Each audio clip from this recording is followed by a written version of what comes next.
First, let me introduce myself. I'm Sheriff Stanley Glanz, Sheriff of Tulsa County.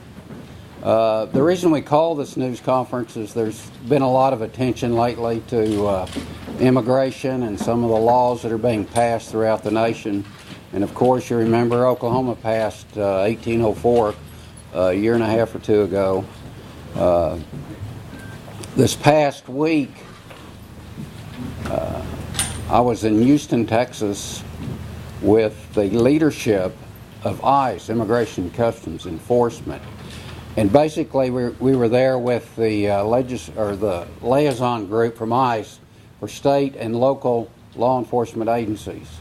And I had a chance to sit down with the assistant director of ICE and discuss with him a lot of issues. Accompanying me at that discussion was Sheriff Darren Hall from Nashville, Tennessee, Davidson County, along with the sheriff from Houston, Texas, Nadrian Garcia.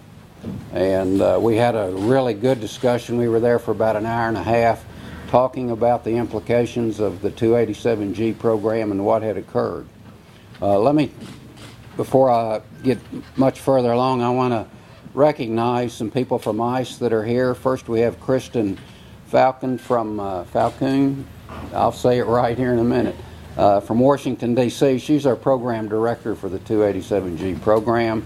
We also have Brad Douglas, who's the assistant field office director from Oklahoma City, and then we have the resident agent in charge, Paul Stinson. So they're here with us today, and thank you all for coming. But back to the conference, we had an opportunity to meet with not only ICE, but 20 some other jurisdictions that are doing the 287G program. We had people there from Phoenix, Arizona, Georgia, Virginia, just throughout the nation, a lot from California. So we have a real good discussion what they're doing and what we're doing here in Tulsa. And I want to compliment ICE on bringing all those agencies together, along with giving us access to the leadership in the 287G program, so it was really good. You should have been given a news briefing talking points. Did you pass those out? Okay. We want to talk about when we had the 287G program. And 287G stands for a paragraph in a law that was passed, an immigration reform law passed in 1995. And 287G gives then it was INS, Immigration's Naturalization Services, the ability to train and work with local law enforcement on immigration issues. We first signed an agreement with ICE in July the 7th of 2007. We then had a school in the early part of, we started in September of 07, where we trained 30 deputies or detention officers to be 287G officers. It wasn't easy getting this program from Tulsa. In fact, Congressman Sullivan, Senator Inhofe, and Senator Coburn were all instrumental in bringing this program to Tulsa and having it in place.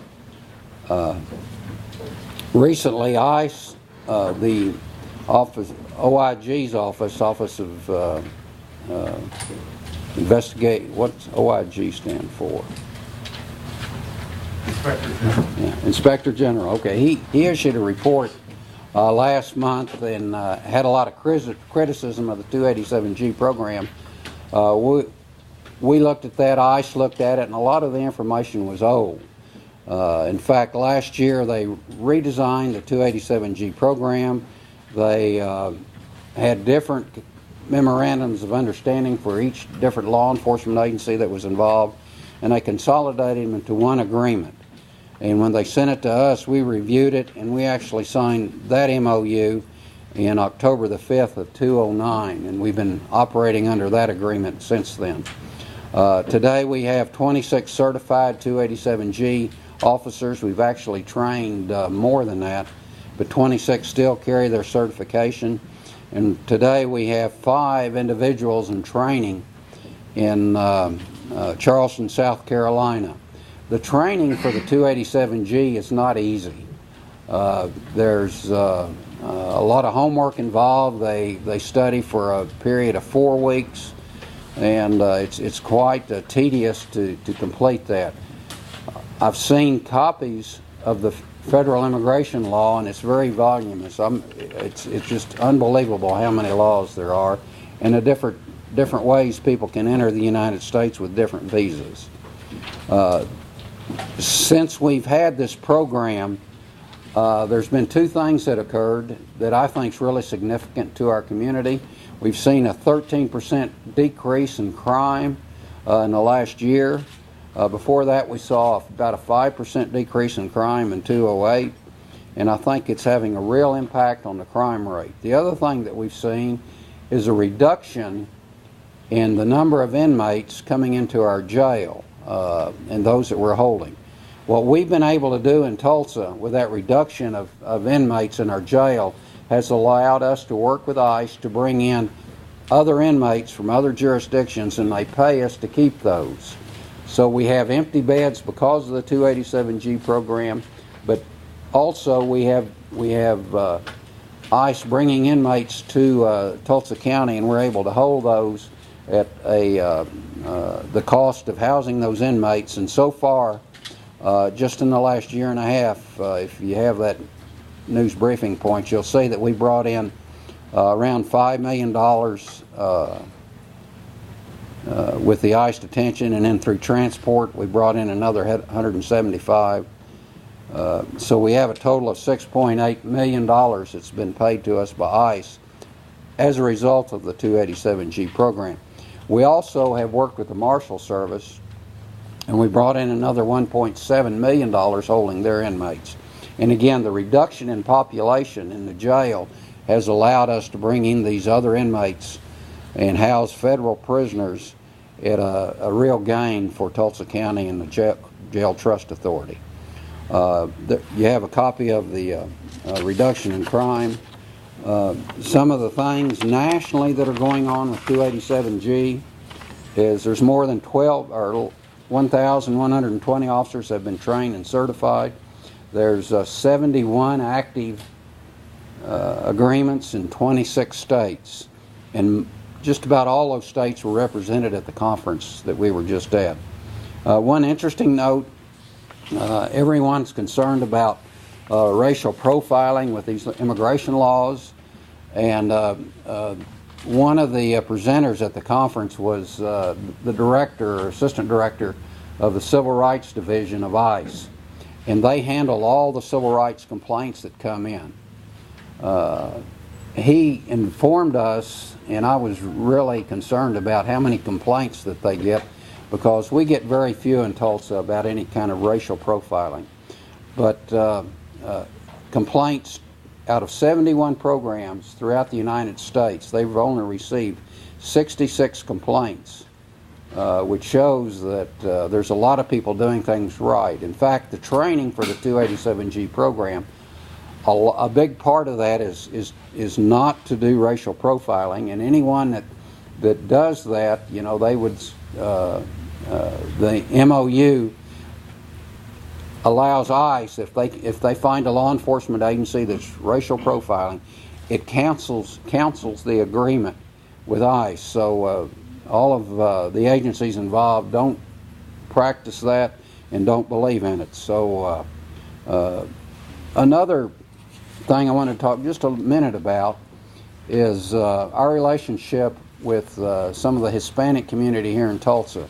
I think because of the 287G program, it's given us a closer relationship with the Hispanic community, because we at the Sheriff's Office and with ICE truly understand the immigration laws. We truly understand some of the things that occur to people that enter this country illegally. We had a presentation by Phoenix, Arizona about what they call impact houses, or what's the other term? A drop house. And I'm sure we haven't discovered any drop houses here in Tulsa, but in Phoenix they've discovered over 49 drop houses, and that's where they bring these human traffickers bring in illegals and the human traffickers are being paid to bring those people into the country, and they abuse them, they torture them, they sometimes kill them. And when they discover these houses, then they arrest everyone that's involved in one of these human transports. So they have a lot of different problems than we do, and their new law that they passed is probably the result of some of the things that they've encountered. But back to Tulsa, I think we understand at the Sheriff's Office a little bit more about the conditions that people enter this country. We have tools that can help people that are victims of crimes. If they come here and they still owe money to one of these traffickers and they can't afford to pay it, what do? The Sheriff's Office is someone they could call. If they're a victim of domestic violence, we understand again their reluctancy to call the police or a law enforcement agency, but they can call the Sheriff's Office. And we're not going to take any enforcement action unless they commit a crime. If they're just a victim of crime, we're going to help them, and we're going to try and provide them with a temporary visa so they can remain in the United States. If they know about a criminal enterprise, such as a drug trafficking case, and they bring that evidence to us and they're illegal, again, we can provide them with a visa to help us prosecute those people. So I think we've really opened some channels of communication. I know that I know a lot of the leaders in the Hispanic community better than I used to, and so I think that's helping just a little bit to relieve some of the fears of some of the people in our community. That's really what I wanted to explain to y'all, what I've been doing for the last week for sure, attending an ICE conference and